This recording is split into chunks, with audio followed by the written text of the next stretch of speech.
नमस्कार विद्यार्थियों, मैं बद्री विशाल चारण, राजकीय महाविद्यालय पिनवाड़ा।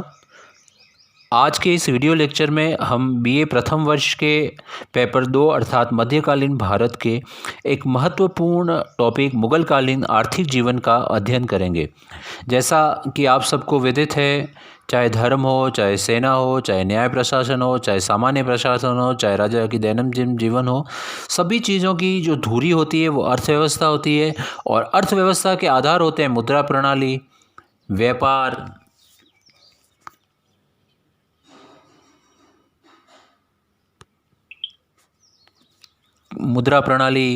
व्यापार, कृषि व अन्य निर्माण गतिविधियां।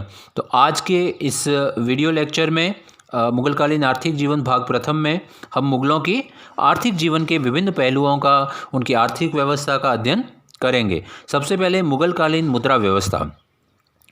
अकबर ने 1577 में दिल्ली में शाही टकसाल बनवाई, जिसका प्रधान अब्दुल समद था। अकबर द्वारा 2 बड़े सिक्के चलाए गए, जिनमें इलाही व मुहर नामक सोने के 2 प्रमुख सिक्के थे। शेरशाह ने मुगलकालीन मुद्रा प्रणाली को सबसे पहले व्यवस्थित शेरशाह ने करा था, जिसने रुपया अर्थात चांदी का एक सिक्का चलाया, जिसका वजन 175 ग्रेन था। ग्रेन एक वजन मापने की, जैसे किलो आधा किलो होती है, वैसे एक वजन मापने की इकाई है। अकबर ने चांदी के चौकोर मतलब स्क्वायर वाले सिक्के चलाए, जो जलाली कहे जाते थे। अकबर ने तांबे का एक सिक्का दाम चलाया, जो रुपए के 40वें भाग के बराबर था। जहांगीर ने निसार नामक सिक्का चलाया, जो रुपए के चौथाई मूल्य के बराबर होता था। आना शाहजहां ने चलाया, जो कि दाम व रुपए के बीच का सिक्का था। ठीक है। मुगल काल में सोने के सिक्के जैसे थे, अपन ने बात कर रहे हैं जिन सोने के सिक्कों बनाने की 4 तथा चांदी के सिक्के बनाने की 24 टकसालें थी। जीतल तांबे का सिक्का था। आपको ध्यान है कि ये जो जीतल तथा तांबे, क्योंकि सोना और चांदी भारत में हमेशा एक बहुमूल्य धातु के रूप में उपयोग है। प्राय कर्नाटक, कोलार में सोना शुरू से निकलता रहा है। दक्षिण भारत में इसका विशेष प्रचलन भी रहा है, किंतु सोना हमेशा भारत में बाहर से आता रहा है।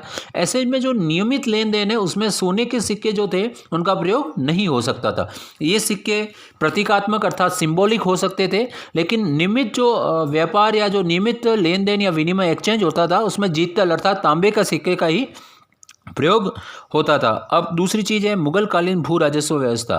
कृषि आज भी भारत के आर्थिक जीवन का आधार है। लगभग 2/3 लोग कृषि में लगे हैं। जीडीपी का अर्थात सकल घरेलू उत्पादन का 30 से 40% के आसपास हिस्सा आज भी डायरेक्टली इनडायरेक्टली कृषि से आता है। तो मध्यकाल में तो स्वाभाविक है कि कृषि का रोल बहुत इंपॉर्टेंट रहा होगा। तो मुगलकालीन भू राजस्व जो लैंड रेवेन्यू है, वो एक प्रमुख तो क्या कह सकते हैं, सबसे बड़ा स्रोत था। तो उसको कंट्रोल करने, उसको विनियमित करने या किसानों का भला करने, या जिसे कहे कि मुगल प्रशासन के आय को निश्चित व नियमित बनाने के लिए मुगल भू राजस्व व्यवस्था में भी काफ़ी सुधार किए गए थे। तो चलिए हम मुगलकालीन भू राजस्व व्यवस्था का अध्ययन करते हैं।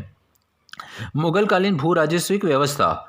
अकबर ने शेरशाह की भू राजस्व नीति का अनुसरण कर नवीन प्रयोग किए व अंत में टोडरमल के नेतृत्व में 1580 में भू राजस्व की आईने दहशाला पद्धति का श्री गणेश किया, जो कि पिछले 10 वर्षों के रिकॉर्ड के आकलन पर तैयार की गई थी और इसके कई चरण थे। भूमि की पैमाइश। अकबर ने भू मापन हेतु सर्वप्रथम शेरशाह द्वारा प्रचलित नापने की पटवे की रस्सी से हटाकर सर्वप्रथम जरीब का प्रयोग किया।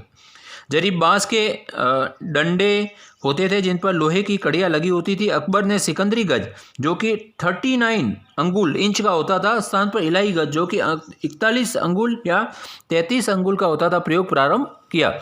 अकबर ने भूमि को अलग अलग हिस्सों में बांटा, जिसमें पोलज, पड़ती, चाचर थी। पोलज वो भूमि थी जिस पर प्रतिवर्ष कृषि की जाती थी। पड़ती वो थी जिसमें 2, 3, 4 वर्ष में एक बार कृषि की जाती। चाचर जिस भूमि पर 3-4 वर्ष कृषि की जाती थी। बंजर जो भूमि बिल्कुल अलग होती थी। तो भूमि 4 प्रकार की थी: पोलज, पड़ती, चाचर तथा बंजर।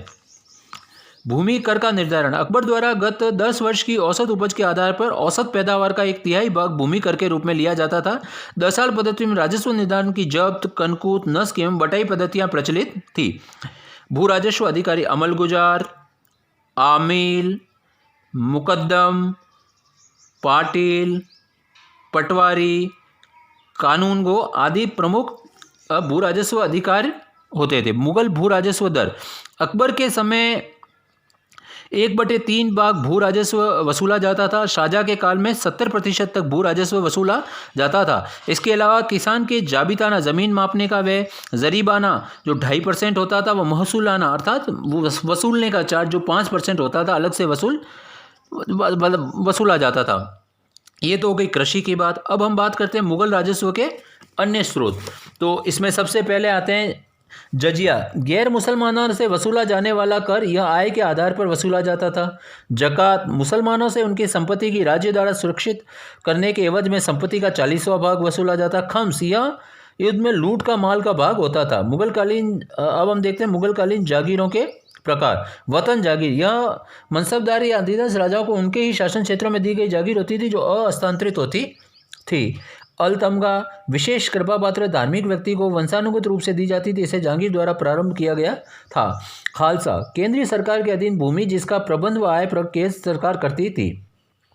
मुगलकालीन कृषक वर्ग, मुगलकालीन कृषकों को 3 भागों में बांटा गया है, जैसे खुदकाश, वे किसान जो स्वयं की भूमि पर स्थायी व वंशानुगत कृषि करते थे। पाहीकाश, वे किसान जो दूसरे गांवों में जाकर अस्थायी रूप से बटाईदार के रूप में कार्य करते थे।